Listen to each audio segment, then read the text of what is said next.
check the mic and make sure it sound right, boys.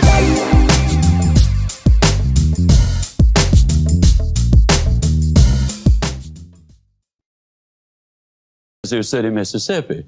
Now, I know that a lot of folks go around the country trying to impress people by claiming to be from Yazoo City. But I really am. Now, when I was a boy, during the Depression, we lived next door to some rich folks.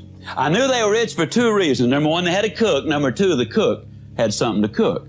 And during the Depression, that was a sure sign of wealth. I was over there for lunch one day, as I tried to be every day. And now don't misunderstand that. Even though there was a depression on, we certainly had plenty to eat at my house. I know we had plenty because if they ever passed my place for seconds, they'd always tell me, no, you've had plenty. So I know we had plenty.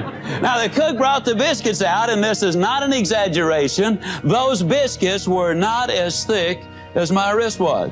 And I looked at her for a moment. I said, Maud, what in the world happened to your biscuits? She reared back, gave a big old tummy laugh, and said, well, I'll tell you about those biscuits. She said they squatted to rise. But she said they just got cooked in the squat. You know anybody that's getting cooked in the squat?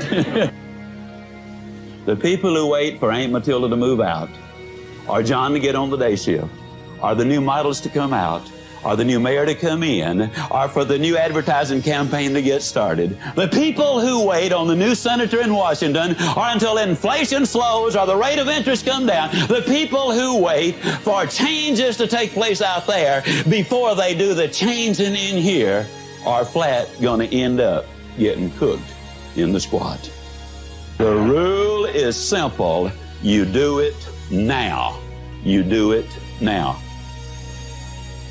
Unfortunately, a lot of people stand in front of the stove of life and they say, now, stove, you give me some heat, then I'll put some wood in it. That ain't the way it works. You got to put something in before you can get anything out. So many times, you know, the employee goes to the employer and says, give me a raise, and I'll start coming to work on time. Or so many times they will come to him and say, make me the boss. Now, I know I haven't been here very long, don't really deserve to be the boss, but I just function better when I am in charge of the thing. You reward me now, and then I promise you, I'll learn what this business is all about later on. Reward me now, and I'll produce later. It doesn't work that way. Can't you just see a youngster in school saying, teacher, if I take a failing grade home, my parents are going to skin me alive. Pass me on this quarter, and next time I'll study more than anybody else. Reward me now, I'll produce later. It doesn't work that way. Can't you just see an old farmer standing out in the fields in October and saying, Lord, I know I didn't plant a thing this year, but if you give me a big crop this year, I'll plant more than anybody next year.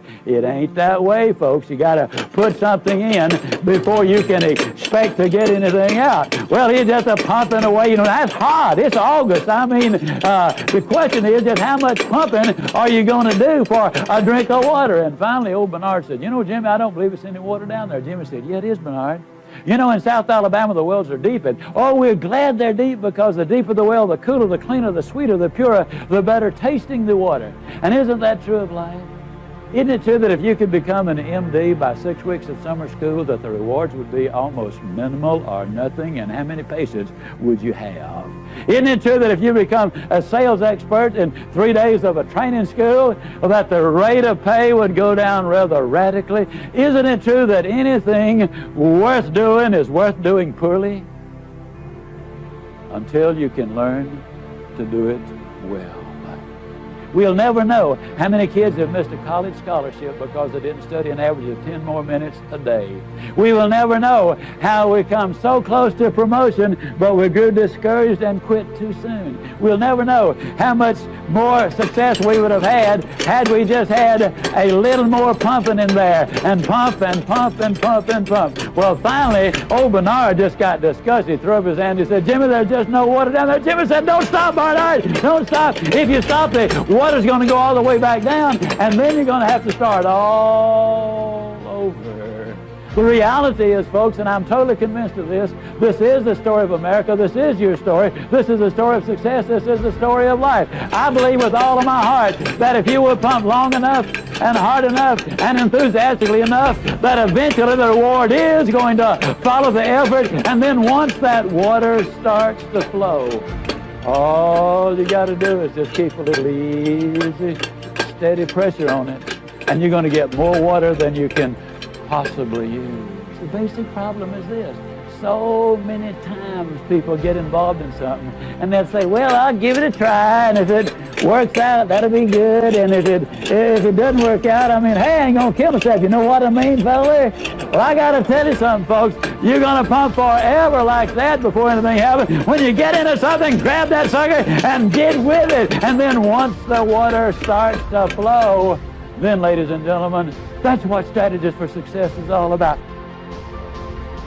When you're asleep, ladies and gentlemen, you need your dreams. I'm here to tell you that when you're wide awake, you also need your dreams. You must have your goals. You'll never make it as a wandering generality. You must become a meaningful specific. If you're going to work tomorrow because that's what you did yesterday, you're not going to be as good tomorrow as you were yesterday, because now you're 2 days older and no closer to the goal which you do not have.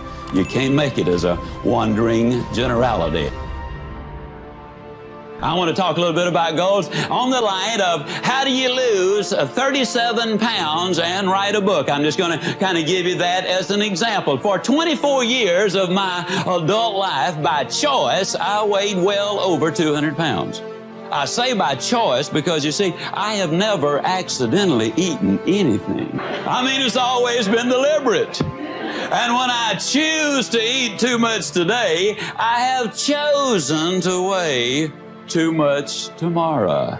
You can choose to set goals and realize your potential, or you can choose not to set them. Now, if you choose not to set them, you got to understand that the consequences are not going to be good down the road. For 24 years, I was going to lose that weight. As a matter of fact, in 24 years, I lost several thousand pounds of weight. How many of you already know exactly what I'm talking about? But it wasn't until I wrote it down, put a date on it, listed the obstacles I had to overcome, identified the people, the groups, the organizations I needed to work with, spelled out a plan of action, set that time limit in there, and identified all of the benefits to me. It was only when I did that that the goal became a reality, and I lost the weight.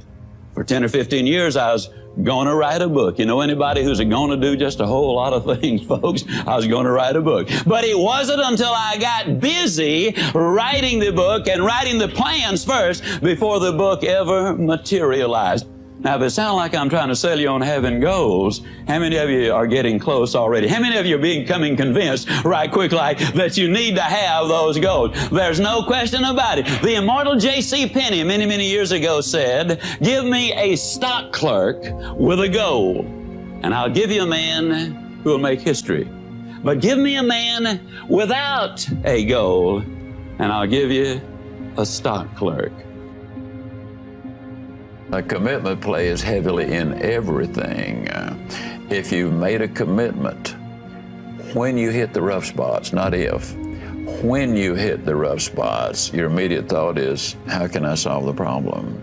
If you've not made the commitment when you hit the rough spot, whether it's in marriage or education or career or whatever, your first thought is, man, how can I get out of this deal?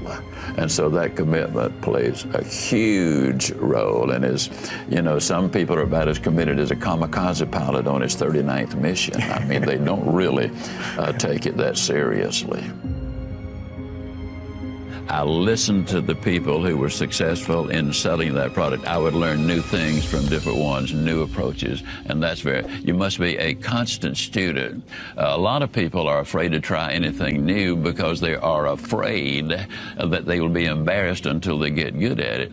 Well, one of my favorite sayings is, you know, the most important thing you can do is to understand that anything worth doing is worth doing poorly, until you can learn to do it well. My first few sales calls were pathetic. But I knew it was worth doing, so I kept after it, you know. My first few speeches were a disaster, but I believed that I could develop into that, so I kept at it until I could do it effectively. And all skills are exactly the same way. No running back that sets the records ever set a record the first time he picked up a football, and you can go right down the line with that. So if it's worth doing and you believe in it, go ahead and fail. And the more times you fail, the closer you get into success, because you should be learning on every simple thing that you do.